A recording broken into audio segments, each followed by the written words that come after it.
Hello everyone, I'm Kenshin. Welcome to History Talk.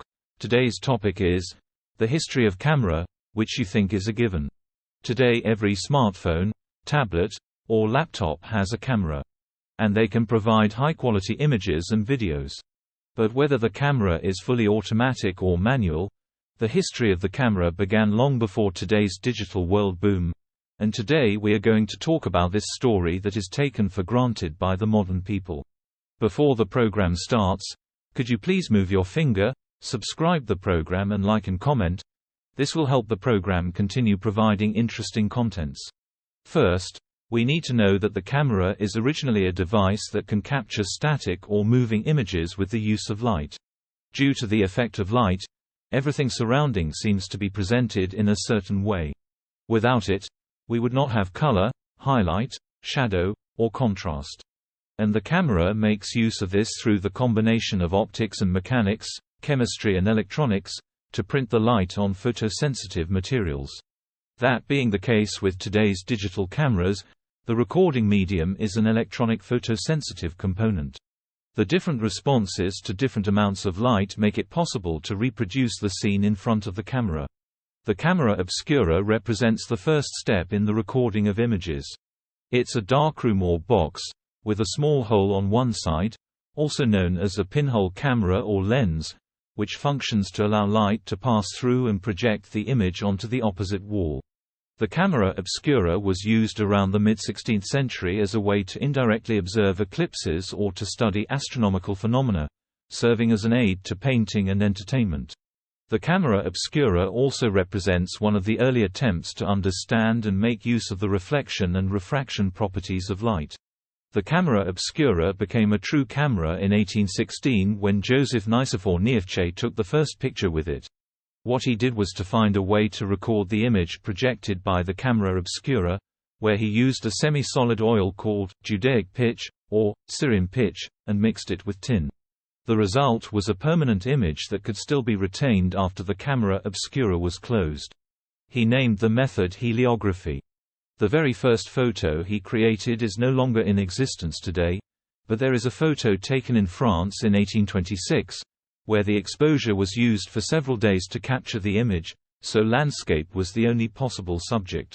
At this time, people were more interested in capturing images than in choosing a theme, and this situation was soon to change. In 1829, he became partners with Louis Daguerre, marking the next stage of camera development. Louis improved and ultimately completely changed Niépce's method. In 1839, he announced a new photographic process named after him: daguerreotype. Daguerreotype requires silver-plated copper, which is mirror-treated to make its surface sensitive to light. The plate is exposed to light for a given time in a dark box, which can be as short as a few seconds. It is then fumigated with mercury vapor, chemically treated to be light insensitive, washed, dried, and sealed in a protective glass casing. Unlike heliography, daguerreotype can produce images of better quality, require less exposure time, and are portable. Therefore, Louis Daguerre was not limited to photographing landscapes, and could also capture people, objects, and streets. This made his method popular in a short period of time. The French government bought the rights and gave the daguerreotype as a gift to the world. As for the first camera in history, indeed, Niépce's heliography is the first camera in history, but it is still an experimental camera.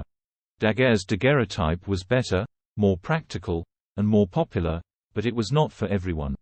In 1839, shortly after the daguerreotype was launched, Alphonse Jarreau produced the first camera using a placed film, which many consider the first camera. Jarreau's daguerreotype camera used standardized plates that could be purchased in different sizes, with exposure times of 5 to 30 minutes, costing about $7,000 per plate in today's prices.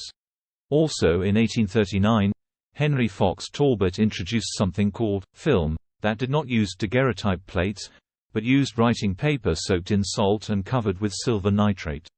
These photos were blurrier than those taken with daguerreotype, and this method, known as calotype photography, did not attract the attention of the public. Despite this, it was the first mention of photographic film in history and the first step towards using paper instead of plates. In addition to the long exposure time of up to a minute and the high cost of equipment, daguerreotype had another problem: the images faded quickly. Therefore, in 1840, American Alexander Simon Walcott introduced a daguerreotype camera without a lens, but with a concave mirror, hence it was known as a mirror camera. Because it reduced the sitting time for portrait shots from 30 minutes to 5 minutes and extended the life of the photos. The next natural step for Walcott and his partner was to open a portrait studio in New York, the first in the world, followed by a branch in Washington, D.C., and England. The mirror camera is generally considered the beginning of commercial photography. In 1871, Richard Leach Maddox found a way to make exposure faster and safer. By 1878, Charles Harper Bennett had manufactured the first batch of gelatin dry plates for sale, reducing the exposure time to 1/25 of a second. Next came a famous brand in the film era, Kodak. In 1888, George Eastman manufactured and started selling the Kodak camera. It used film and allowed 100 exposures. Then the photographer sent the film to the Kodak factory for development. At that time, the Kodak camera was priced at $25. Due to its affordable price and easier to use than previous cameras, it was advertised for use by anyone. Kodak's slogan was, "You push the button, we do the rest."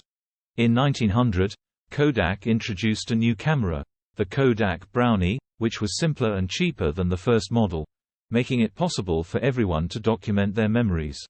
People began shooting events, vacations, the places they were visiting, and anything that interested them. As the process of taking pictures became more affordable, photography as a leisure activity was accepted by the general public within a few years. Eastman became one of the richest men in America, and Kodak maintained its position at the top of the photography world for nearly a century, and has since exited the photography industry.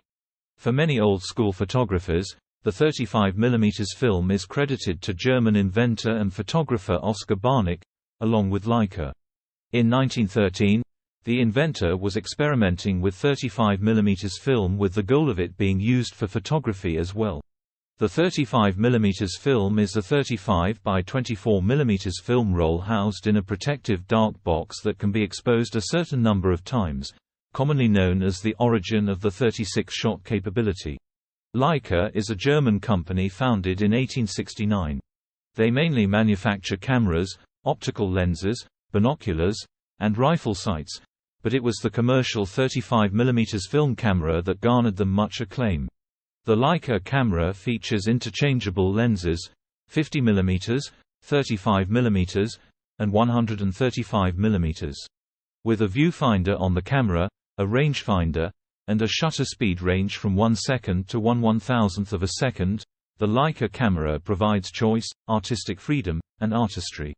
Next is the digital single-lens reflex camera, DSLR, which is a single-lens reflex camera that uses an electronic light-sensitive element instead of film.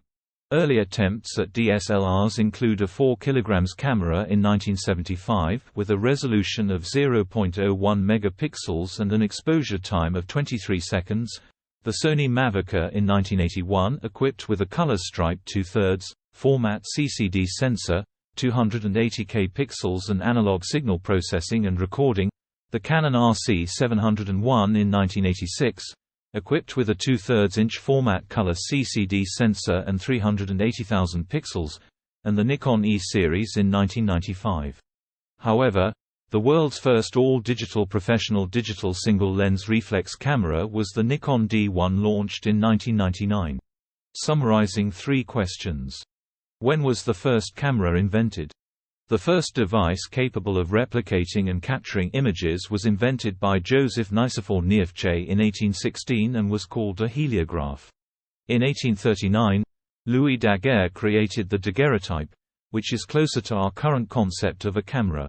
What is the first photo taken? The oldest preserved photo is a landscape photo taken in Le Gras, France, by Joseph Nicephore Niépce in 1826. The photo is credited to Niépce due to his continued experimentation with heliography since 1816. What's the first camera brand? Kodak is considered the first camera brand. In 1888, The company founded by George Eastman produced the first camera for the masses. Kodak used a roll of paper, later known as celluloid, that could hold 100 photos.